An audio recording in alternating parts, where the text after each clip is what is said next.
Good morning, Akwaba Sonko, the Badwam Ahosepe Jumezido, also for the Fancy President for the Brothers and Sisters Association. Meaning there, and that Monday, I trust to be a guy, but my catcher, the Mrs. New York, and you know, menu, Jinamuzans, or had a nam. As what's in the pay, and I the penful food into more BB as the best share Abrabanasi. Aye, another best share the penny I say. Make catch your day. Anumontuno say oye baby steps, there oye big steps, another oye giant steps. Mo here the mommy engine of our mo here in the remove. Iru tuna no koteze. Bomoza na ko obey ye. Onfa baby my lion no to emika kwadri no. Wo ma achede no kwan no. Otono basi. Nso owa na na so kwai. Nti no onfa ho anamontu elutu. Itunike so eto ba so mebe ye bia no momozna yin de ilinje be biginan ebo move into the week yemfa iyi yemfa intwitwa ye no ho na awards kesa okrom hade nyumtofo na awards kesa okrom hade ehie Ghana Music Awards Telecel Ghana Music Awards na me yo ka say experience concert no kodo watakra day weekend, you know, I also when you saw catch one more you one shirt, one more when you look alike or perform me, and I oh, you remember record on manada, asasa. It's you know, what quite don't nominees jam one nominating one na full stage no kway and your man kwashe yen try you call takra day na yen kon shares or kodo over experience concerts no I say.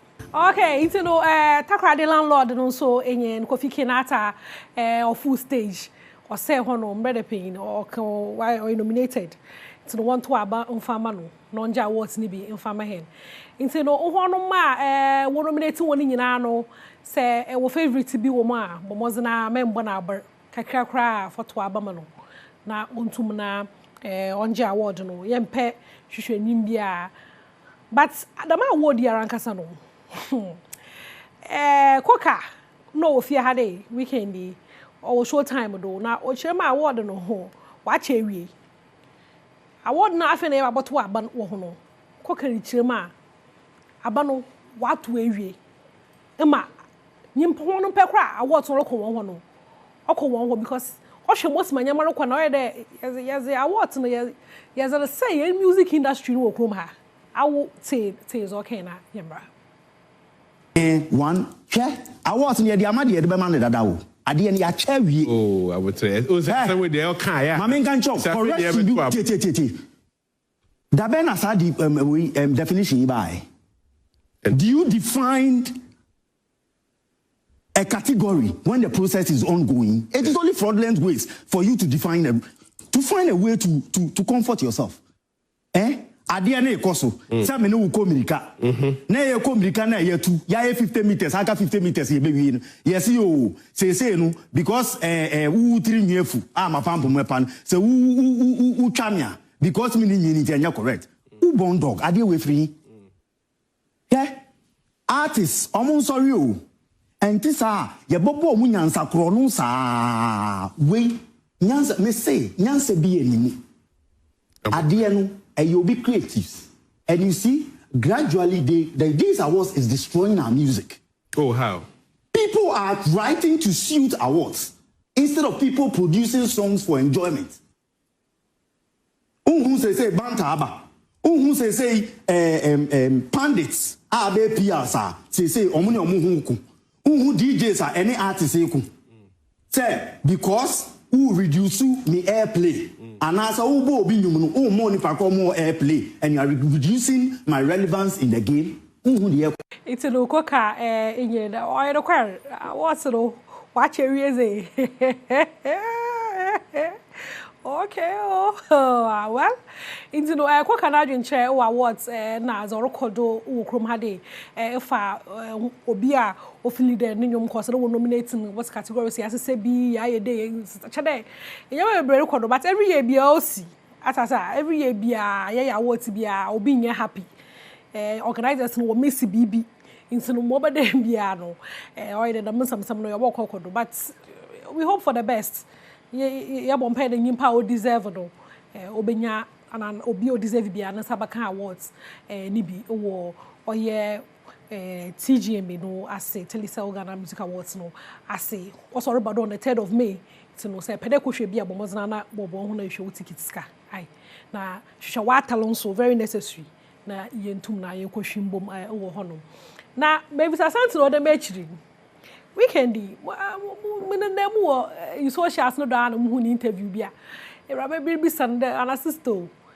Oh, away bass also. Away bass. Say na. Oban na we fun why flat today na we happy. Sister Chirema. Oh anybody.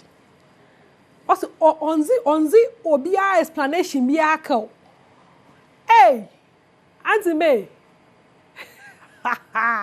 Auntie May said oh anyone explanation as to how oya ya ni fimi ye ketekete ama na ase ye kekese onzi bia the explanation ka and for me that's very profound as I now no as no into no all on chira na so ko chira mu so anka obobo ye kekero ana Auntie May na nka ye so ya fa futu bi na nka ye hu me but all on kan onya by force into na bia na hye de hu shape no I will share video yi share shape no Auntie May ni shape no. Okay, it's Mavis Asante in gospel to ni papa na shape no so we tem papa body no ya tem wo efe come papa o chirema on chire hen na bi ma me also show us the way na ye nyina ye nka fodu bi nti no ye bo fon da mala na me nyala nti so that ne aseda nwom no or the remix bi ba on phone small kokonsa na amazing ti etwen Auntie May etwan ai drop nyom no for my hand na yenso anyum no mu ye victory no so orukoye papa nti no that's na me free ha ko nti no weekendi me started your say o sibisa corona waka no papa no be bo amenze da wa hwe no nkwa na me nyu rekase weekendi na wokopen nkrabia na adofo na dishehiem otototo no nyom no oyare so yenyika nti no maye kwhwe ezokodo abrekra msatedi o hye ne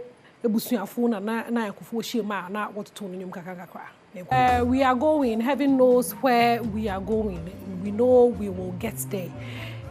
Mr. Teddy you say na yakofo hiem na ebusuafo hiem no enwuma na woroto ono nyumi nyinara nyi no sibisa legendary band papa why yem wotu why bia okrom hade waje wonzi wa brochi baby bia ntino nyame wakopa nkra be bompede kopa nkra no do iye mfama na hala meza wo page mezi no mizibesi mama happy birthday onko ma na naje ma ayeyi from pon weba ne first girl nya natasa nice girl cause ndende ina yakopon za afi kroka na afi ho and then onye 11 years nti no yaman happy birthday mfama no daddy loves you so much cause na papa happy birthday to you nyina be ye panyin pa say Ghana ha ye kan nyimpa nkokoro 6 a why impact pa okrom ha de ye wonfo nka wate mami nyin na be ye panyin pa fa ye mfosoze moman Ghana na wiasa man say nyinara nyame show nti no aha na mezi be season no ye da fante do wono so mu mezi yimze bra wonyina nyame show woni ye papa nyame adoma ye besana hia macron